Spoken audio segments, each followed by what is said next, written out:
Bonjour et bienvenue sur Plume à Papote.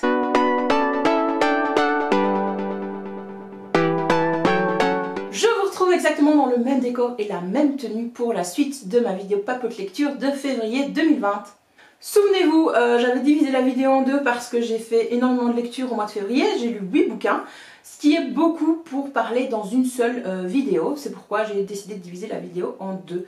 Et sans plus attendre, je vous parle de mes 4 dernières lectures du mois de février. Je souhaite tout d'abord vous parler de Nos et moi de Delphine de Vigan. Delphine de Vigan, c'est une auteure que j'ai déjà lue. Ici, c'est le deuxième livre que je lisais d'elle, qui est à nouveau arrivé dans ma bibliothèque totalement par hasard parce que je l'ai trouvé dans une boîte à livres. Et Nos et moi, j'en avais déjà entendu parler parce que je sais que ce roman a été adapté en film que je n'ai pas vu, mais je savais plus ou moins de quoi traitait le sujet. Et Delphine de Vigan, c'est également une auteure que j'aime bien écouter lors d'interviews, etc., qui me semble assez intéressante et qui a un parcours de vie quand même assez frappant. Donc voilà, je pense que Nos et moi, c'est son premier livre publié, mais je suis pas certaine de moi là-dessus, donc il faudrait peut-être vérifier l'information. Mais donc si vous ne le savez pas, Nos et moi, en fait, ça parle, on suit en fait une jeune fille, donc j'ai oublié le prénom, je crois que c'est Louise. Ben, je sais plus comment elle s'appelle, je suis désolée, comment l'héroïne s'appelle. Ça fait 15 jours que j'ai lu le bouquin, j'ai eu le temps d'oublier.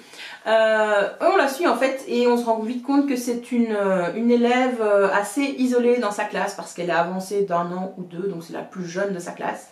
Elle en pince pour le rebelle justement qui est doubleur et il est beau et ainsi de suite et ainsi de suite. Et son prof va lui demander en fait de présenter un sujet d'économie socio-économique pour son... Voilà. Et elle décide en fait de parler des SDF et surtout des femmes SDF. Elle rencontre No, qui est une jeune fille qui vit dans la rue, qui est sans domicile fixe donc, et elle va décider de l'aider. Alors c'est une histoire d'amitié assez, pas glaçante, mais assez frappante, qui est belle. J'aurais pu pleurer à la lecture de ce livre, mais j'étais pas dans le mood pour pleurer, mais oui c'est beau.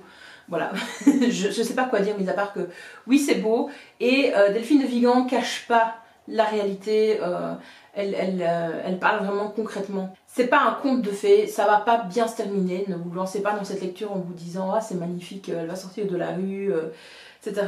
Il y a des choses qui sont cachées, alors nous en tant que lecteurs on pressent qu'il y a des drames derrière dans la vie de No et que à chaque fois qu'elle semble surmonter un obstacle, il y a autre chose qui se passe derrière, etc. Donc voilà, c'est une histoire assez compliquée.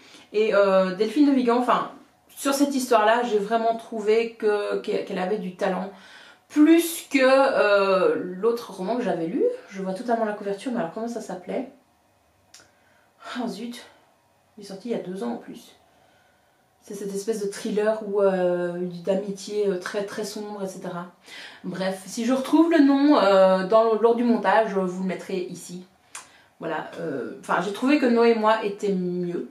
Et il y a des phrases vraiment dans ce roman qui sont absolument glaçants parce que vous le lisez, forcément vous êtes chez vous, ou enfin peu importe où vous lisez, mais vous êtes potentiellement au chaud, à l'abri du besoin. Quand on a le temps de lire, forcément, c'est qu'on est oisif hein, quand même et qu'on a le temps d'avoir des loisirs, donc qu'on a une situation quand même correcte, j'ai envie de vous dire. Et ben on lit ça et on se dit oh mon dieu, tout le monde n'a pas la même chance que moi. Qu'est-ce que je peux faire? Enfin voilà, ça remet un petit peu l'église au milieu du village et ça fait prendre conscience de certaines choses. Et pour ça, ce roman me suffit amplement. Enfin, c'est déjà un très très bon point pour moi. Après cette lecture qui était vraiment marquante et que j'ai vraiment appréciée, j'ai lu L'éducation d'une fée de Didier Van Coelaert. En fait, j'ai essayé de prendre les plus petits livres que j'avais dans ma pile à lire, dans mes formats poche, pour essayer de faire diminuer cette pile à lire qui est assez conséquente. Si vous avez oublié, je vous invite à aller voir mes vidéos PAL, grand format et petit format. Et donc, je pense que ce roman, L'éducation d'une fée, c'était le plus petit que j'avais dans ma pile à lire. Et en plus de ça, une de mes amies m'avait envoyé un message en ayant vu ma vidéo PAL petit format, disant faut que tu lises, moi je l'ai vraiment apprécié quand je l'ai lu, j'aimerais bien avoir ton avis, etc.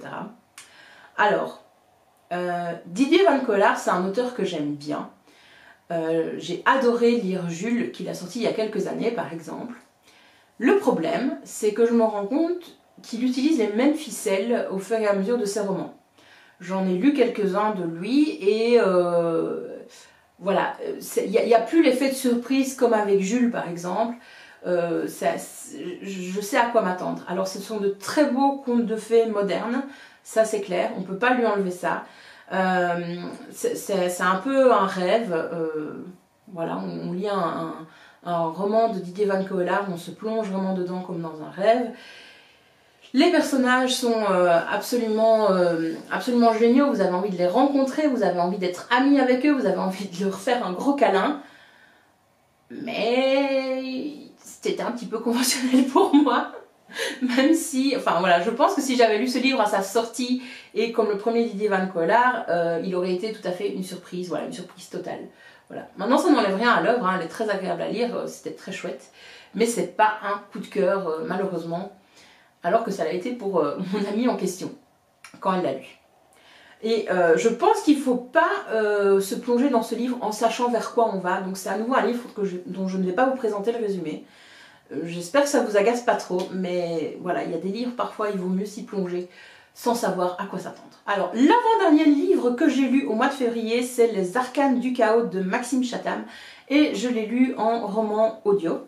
Donc toujours dans l'idée de faire diminuer ma pile à lire, j'avais Prédateur de Maxime Chatham, qui est en fait le tome 2 de la saga Le cycle de l'homme et de la vérité. Je pense que ça s'appelle comme ça. Et donc je m'étais dit, je vais pas lire ce deuxième tome alors qu'il y en a un avant. Et en fait, pour le moment, je suis dans la lecture du deuxième tome. C'est ma lecture actuelle de Prédateur. Il n'y a aucun lien entre les deux. Je verrai à la fin s'il y a un lien. Mais très honnêtement, vous pouvez les lire dans le désordre, dans cette saga. Je pense. Jusqu'à présent, je pense. Donc, qu'est-ce que j'en ai pensé? Ce livre, ce thriller, m'a fait devenir parano. Alors, je me suis rassurée un petit peu, etc. Mais il y a des choses qui ont changé sur les réseaux sociaux avec moi. Voilà. Et plein de choses. Donc, au début, je n'avais pas réalisé l'époque de ce thriller. Alors, je m'étais dit, oui, Maxime Chatham l'a écrit il y a déjà quelques années, etc. C'est pour ça qu'il parle d'une technologie un petit peu aussi ancienne, du navigateur Netscape, etc. Pas du tout. La date en fait, le moment où se passe l'action a toute son importance et vous le découvrez vraiment à la fin du livre. Donc, je ne vais pas vous donner la date exacte de quand ça se passe, mais c'est vraiment important. Sachez en tout cas qu'on suit Yael. Je me souviens du prénom pour ce roman-ci, ça m'a vraiment frappé, qui rencontre un homme, Thomas. Voilà, il flirte un petit peu, etc., mais il n'y a rien qui se passe. Et parallèlement à ça, il y a des choses bizarres qui se passent dans sa vie et aussi sur son lieu de travail. Elle commence à voir des ombres dans les miroirs et elle reçoit des messages justement de ces ombres. Donc elle se sent en insécurité et elle demande à Thomas de l'aider pour comprendre un petit peu ce qui se passe. Alors, c'est un roman, c'est une aventure rocambolesque. Vous faites un petit peu tout le tour de la France en quelque sorte et même tout le tour du monde. Je ne peux pas vous en dire plus sur l'intrigue, mais sachez que c'est haletant, palpitant. Moi, je l'écoutais en audio et j'ai vraiment adoré parce que y a plein de musique d'ambiance, de sons d'ambiance, etc. Donc j'étais vraiment à fond dedans en conduisant, c'était parfait. Et en fait, j'avais tellement envie de savoir la suite qu'une fois rentrée chez moi, j'essayais de trouver un truc pour pouvoir l'écouter en même temps, quoi, plutôt que de regarder la télé ou plutôt que de lire un bouquin. Voilà. Bref, ce roman m'a absolument marqué, ce thriller m'a absolument marqué. Et on y traite beaucoup là-dedans de la sécurité sur Internet, la façon dont on peut être traqué, la façon en fait dont on manipule les gens grâce aux informations qu'on a sur eux en fait. On sait où ils sont, on sait ce qu'ils achètent, on sait ce qu'ils consomment, etc. grâce aux nouvelles technologies. D'où le fait que ça m'est rendu un petit peu parano. Et moi j'ai vidé tous mes trucs sur Facebook. Là il y a cette nouvelle fonction maintenant où on peut cacher tous ses centres d'intérêt, etc. C'est fait chez moi. C'est fait aussi également, on ne sait pas quand je me connecte sur Facebook, sur Instagram, etc. Je veux pas qu'on sache.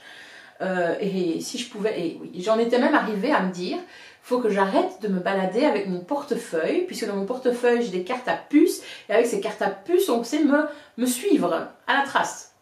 Voilà, merci Maxime Chatham. Je me suis calmée un petit peu depuis, mais non, c'est glaçant, franchement. Plus vous découvrez l'intrigue, plus vous êtes là, mais non, mais c'est pas possible. On peut pas manipuler les trucs à ce point-là. Et toutes les explications qui sont avancées par l'auteur, tu te dis, mais si, en fait, c'est possible. Et en sachant que le roman date un peu, on a encore continué notre progression dans les technologies, dans les nouvelles technologies, etc. Donc au jour d'aujourd'hui, je veux même pas savoir, ça doit être juste affolant, tout ce qu'on sait sur toi. Bref. Enfin, je dis ça, mais je fais des vidéos sur YouTube en même temps, hein, point de vue de s'afficher, on fait pas mieux. Ensuite, et pour terminer le mois de février, le dernier livre que j'ai lu, c'est, je sais plus quoi, ah oui, c'est Le Soldat et l'Aventurier de je sais plus quel auteur, ah oui, Kate Sebastian, qui était un livre que je m'étais procuré sur ma liseuse au moment d'une opération, d'une OP de chez Milady Brajlon et Castlemore, voilà. Ça avait l'air sympa, la couverture avait l'air sympa, ça avait l'air de parler d'aventure, etc. et d'être une romance MM. Ce fut le cas. C'est pas une œuvre qui m'a franchement marqué, c'est pas le meilleur roman, la meilleure romance MM que j'ai lue. Ça se passe à l'époque victorienne, vous avez un aventurier, quelqu'un qui vient en aide aux femmes de bonne famille qui ont des petits soucis sur le côté avec un amant, avec leur mari, etc. Et lui se charge en fait de faire disparaître le problème. Le souci, c'est qu'une des dames qui l'a aidé et qui l'a payé, son frère s'en mêle et n'est pas du tout d'accord avec ça. Vous savez bien, hein, dans Londres victorienne, faut être irréprochable sur tout rapport et il est hors de question que sa sœur ait fait affaire avec ce monsieur qui n'est pas du tout un gentleman. Bref, on est dans un monde de conventions, mais l'auteur arrive quand même à nous faire croire que à l'époque victorienne, il y ait des petits... comment je veux dire, des petits shifts comme ça et que ce soit accepté par les membres d'une famille que quelqu'un de la noblesse hein, soit homosexuel, etc. et que finalement il s'affiche mais à demi-mot quoi. Enfin il s'affiche, il trouve une solution pour vivre avec son amoureux quoi. Enfin tu dis non, fais tes recherches, c'était un crime donc pas sûr. Pas sûr du tout que ce soit possible. Alors je dis pas hein, qu'il n'y avait pas de relation homosexuelle à l'époque victorienne, c'est pas du tout ce que je veux dire, mais c'est que c'était extrêmement compliqué et que tout se faisait en secret et qu'il fallait absolument pas que ça se sache. Et voilà, l'auteur elle prend un petit peu ses désirs pour des réalités et voilà, sous couvert qu'elle veut que ses personnages aient une fin heureuse, elle s'arrange un peu avec la réalité historique. Et ça c'était middle pour moi, voilà, j'ai pas trop apprécié. Maintenant c'est une petite enquête assez sympa à lire, il n'y a pas... voilà, c'était pas très marquant comme œuvre. Voilà, ça m'a distrait. Après, après une lecture un peu plus chargée, celle de Maxime Chatham, ça c'était parfait pour changer de registre. Je vais m'arrêter là pour la présentation des livres du mois de février. J'espère que cette papote lecture vous a plu. Merci de l'avoir suivi jusqu'au bout. N'hésitez pas à me dire ce que vous êtes en train de lire vous en ce moment et si vous avez fait de belles lectures durant ces dernières semaines. Et je vous dis à très vite pour une nouvelle vidéo. Bye bye!